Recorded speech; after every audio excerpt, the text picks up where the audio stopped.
Topic कर रहे हैं वो है एनवायरनमेंट और सस्टेनेबल डेवलपमेंट का लास्ट टॉपिक, राइट। अभी तक हमने कितनी तरह के पोल्यूशन होते हैं, हमारे कौन कौन से फैक्टर्स हैं जो अफेक्ट करते हैं, डिफॉरेस्टेशन करते हैं, लैंड डिग्रेडेशन की सिचुएशन इंडिया में क्या है, फंक्शंस क्या हैं, व्हाट इज़ सस्टेनेबल डेवलपमेंट, हमने ये सब डिस्कस किया है। आज हम डिस्कस करेंगे कि इसके ऊपर यूनाइटेड नेशंस ने क्या काम किया है, या अलग अलग एजेंसीज जो हैं वर्ल्ड की, उन्होंने एनवायरनमेंट को बचाने के लिए, ओजोन डिप्लीशन ना हो, राइट, इन ग्लोबल वार्मिंग उतनी ना हो, इन सब के लिए क्या काम किया है इन ऑर्गेनाइजेशंस ने। सो ऐसी कॉन्फ्रेंसेस या रिपोर्ट्स जो एनवायरनमेंट के ऊपर बनी हैं। UN activity in the field of environment has been driven by major conferences and reports. UN ने बहुत सारी एक्टिविटी की है इन चीज़ों के ऊपर। UN conference on human environment 1972 हुई, world commission on environment and development 1987 हुई, united nations conference on environment and development 1992, general assembly special session on the environment 97, world summit on sustainable development 2002, UN conference on sustainable development 2012 and UN sustainable development summit. इन सभी को हम one by one study करेंगे। Let's start with यूएनसीएचसी।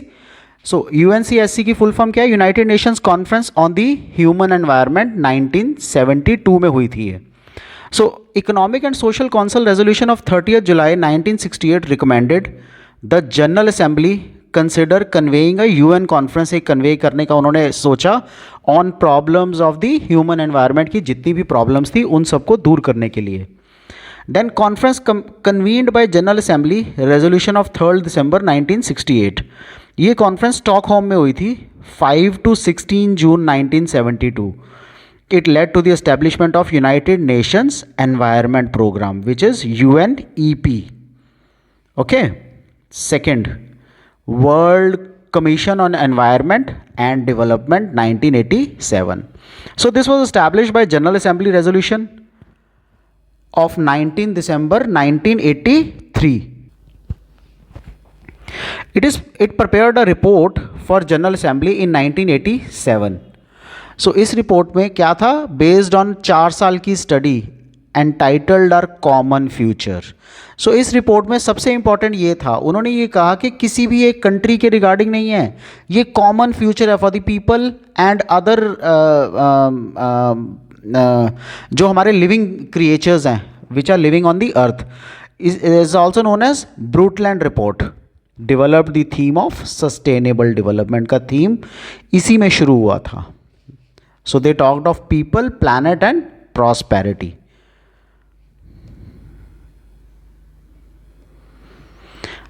United Nations Conference on Environment and Development 1992। It is convened by General Assembly Resolution of 20th December 1988 में। ये रियो दी Janeiro में हुई थी 3rd से 14th जून 1992। It is known at the time as the earth summit बोला गया उसको। Later came to be called as Rio conference. It led to the establishment of commission on sustainable development. इस conference में शुरू हुआ commission on sustainable development. General assembly session on the environment 1997 में it called for the general assembly resolutions. जितने भी general assembly के resolutions थे वो सब इसी में शुरू हुए थे। It is known as the earth summit 5, 19th special session of the general assembly. It was held in New York between 23 to 27 June 1997। ये जितनी भी कॉन्फ्रेंसेज हुई हैं सब जून में ही हुई हैं। Review of the implementation of Agenda 21। They set up an Agenda 21। Outcome document क्या था? General Assembly Resolution of 27 June 1997। Program for the further implementation of Agenda 21। Next was 2002 में हुई World Summit on Sustainable Development। It was convened by General Assembly Resolution of 20th December 2000, also known as Rio +10, held in Johannesburg। Johannesburg में हुई थी। रियो +10 का मतलब 10 साल बाद हुई ना ये रियो जेनेरियो के। हेल्ड इन जॉनसबर्ग 26 अगस्त से 4 सितंबर। सो अभी तक सारी कॉन्फ्रेंसेस जून में हो रही थी, ये अगस्त और सितंबर में हुई है 2002 में। It reviewed the progress in the implementation of agenda 21। Agenda 21 जो फिक्स किया था उसके इम्प्लीमेंटेशन के लिए सिंस इट्स अडॉप्शन इन 1992। 2022। अब सबसे पहले अंडरस्टैंड करते हैं, ओके पहले ये पढ़ लेते हैं, फिर मैं आपको बताता हूँ एजेंडा 21 था क्या। Outcome document includes Johannesburg declaration on sustainable development and plan of implementation, right. अब मैं आपको बताता हूँ एजेंडा 21 है क्या, which is discussed in the further slides as well. So let us understand what is agenda 21। अब एजेंडा 21 में primarily एक ऐसा प्लान बनाया गया, प्लान ऑफ एक्शन, जो कि ग्लोबली, नेशनली या लोकली हर एक ऑर्गेनाइजेशन यूनाइटेड नेशन सिस्टम के जो साथ एसोसिएटेड थी, हर गवर्नमेंट जो उनके साथ एसोसिएटेड थी, जो मेजर ग्रुप्स एसोसिएटेड थे हर एक एरिया में जिसमें ह्यूमन इम्पैक्ट होता था एनवायरनमेंट के ऊपर। सो प्राइमरीली हम इसको ये बोल सकते हैं, agenda 21 was a plan of action sustainable development के लिए जो बनाया गया था। दैट वाज अडॉप्टेड इन 1992 में, यूनाइटेड नेशन की कॉन्फ्रेंस हुई थी ना जो एनवायरनमेंट के ऊपर,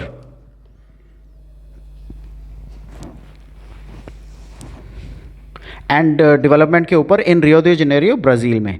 इसका पर्पस क्या था एजेंडा 21 का? एजेंडा 21 का पर्पस था to meet the needs of the present without limiting the future generations और ability to provide for themselves. So ऐसा नहीं है कि हम सारे रिसोर्सेज आज ही ख़त्म कर दें। पर्पज़ ये था कि फ्यूचर जनरेशन्स के लिए भी हमें कुछ रिसोर्सेज छोड़ने हैं। सारा कुछ हमें आज चाहिए, लेकिन ऐसा नहीं है कि हम सारे रिसोर्सेज आज ही फिनिश ऑफ कर दें और फ्यूचर जनरेशन्स के लिए कुछ ना छोड़ें। इसका स्कोप क्या था? A comprehensive plan for organization, governments and major groups to take action globally, nationally and local. और इसका फोकस एरिया क्या था? हर एक एरिया जहाँ पे ह्यूमन एनवायरनमेंट को इम्पैक्ट करता है, वो हर एरिया। सो एजेंडा 21 बेसिकली बोलते किसको हैं? एजेंडा 21 का मतलब है 21st century and the need of sustainable development practices. So ये प्लान जो था 178 गवर्नमेंट्स ने अडॉप्ट किया था at United Nation CED along with the Rio Declaration on Environment and Development and the Statement of Principles for the Sustainable Management of the Forest Land. Right? So this was Agenda 20. So primarily ये जो agenda 21 था ना, ये एक non binding action plan था United Nations का sustainable development को लेके। इस एजेंडा 21 में एक एक्शन एजेंडा बनाया गया था जिसमें UN के लिए, बाकी ऑर्गेनाइजेशंस, गवर्नमेंट्स, पूरी दुनिया की, वो एग्जीक्यूट करती थी लोकल लेवल पे, नेशनल लेवल पे या ग्लोबल लेवल पे। एक मेजर ऑब्जेक्टिव इसका ये था कि एजेंडा 21 जो इनिशिएटिव था, हर एक लोकल गवर्नमेंट अपना एजेंडा 21 बनाएगी एनवायरनमेंट को, सस्टेनेबल डेवलपमेंट को लेके। तो इसका एम सिर्फ इतना था कि ग्लोबली सस्टेनेबल डेवलपमेंट को लेके 2000 तक, 2000 ईयर तक एक ऐसा टारगेट अचीव हो जाए जिसमें जो 21st सेंचुरी आने वाली है वो सस्टेनेबल डेवलपमेंट की 21st सेंचुरी रहे, right. So this was agenda 21। Next, UN conference on sustainable development 2012, ये 2012 में हुई थी, right. So it called for general assembly resolution 66/197।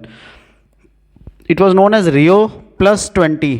1992 में हुई थी ना रियो वाली जो कॉन्फ्रेंस थी जिसमें सस्टेनेबल डेवलपमेंट को लेके एजेंडा 21 बना था। सो held in Rio they Janeiro 20 से लेके 22 जून तक 2012 में। So Rio plus 20 outcome document में क्या था? The future we want. So जितने भी कंट्रीज थे उन्होंने ये कहा था कि हम जो फ्यूचर चाहते हैं उसके लिए हमें क्या क्या करना पड़ेगा। सो UN sustainable development summit 2015, so convened as a high level plenary meeting of the General Assembly, planned meeting plenary New York में 25 to 27 सितंबर हुई थी 2015 में। आउटकम डॉक्यूमेंट में क्या था? Transforming our world 2030 agenda for sustainable development. So they found out a new agenda 2030 में जो उनको अचीव करना है। ये गोल्स हैं सस्टेनेबल डेवलपमेंट को लेके। No poverty, they assume that आगे पॉवर्टी नहीं होगी, कोई हंगर नहीं होगी, अच्छी हेल्थ और वेलबींग रहेगी लोगों की, क्वालिटी एजुकेशन मिलेगा, जेंडर इक्वालिटी हमेशा रहेगी, क्लीन वाटर एंड सैनिटेशन होगा, अफोर्डेबल एंड क्लीन एनर्जी होगा, decent work and economic growth, industry, innovation and infrastructure होगा, रिड्यूसिंग इनइक्वालिटीज़ कम होंगी, सस्टेनेबल साइट्स एंड कम्युनिटीज़, जो भी हमारी साइट्स हैं वो सिटीज़ जो हैं वो हमारे सस्टेनेबल रहेंगे, राइट, विच मीन्स कि वहाँ पे सब कुछ मिलेगा, उनको बाहर किसी के ऊपर डिपेंडेंट रहने की ज़रूरत नहीं होगी। रिस्पॉन्सिबल कंजम्पशन एंड प्रोडक्शन, ऐसा नहीं है कुछ भी हम कंज्यूम करें, कुछ भी प्रोड्यूस करें, जो हमारे एनवायरनमेंट के लिए इंपॉर्टेंट होगा, हमें सस्टेन रहने के लिए जो इंपॉर्टेंट होगा, हम सिर्फ वही कंज्यूम करेंगे और वही प्रोड्यूस करेंगे। क्लाइमेट एक्शन रहेगा ही रहेगा। लाइफ बिलो वाटर, बहुत सारे पानी में हम वाटर पोल्यूशन करते हैं ना, बहुत सारे ऐसे ऐसे स्पीसीज़ हैं जो पानी के अंदर रहते हैं, राइट। सो उनको पोल्यूशन के साथ हमने उनको ख़राब नहीं करना, उन स्पीसीज़ के हार्मफुल इफेक्ट्स, हार्म नहीं पहुंचाना कोई भी with the pollution. Life on land के ऊपर भी जो लाइफ है सस्टेन्ड हो, पीस रहे, जस्टिस रहे एंड स्ट्रॉन्ग इंस्टीट्यूशंस जो काम कर सकें, पार्टनरशिप फॉर दी गोल्स। जितने भी हमारे ये गोल्स हैं इनके लिए नेशनल लेवल पे, इंटरनेशनल लेवल पे पार्टिसिपेशंस हमेशा रहेंगी। ये हमारे सस्टेनेबल डेवलपमेंट के गोल्स थे। सो this was all about the various conferences जिस पे सस्टेनेबल डेवलपमेंट पे फोकस किया गया एंड एनवायरनमेंट को पोल्यूट होने से बचाने के लिए बहुत सारे एफर्ट्स किए गए, राइट। सो आपको इसमें कोई भी डाउट हो, do let me know, I will take care all your doubts, clear all your doubts. Good bye.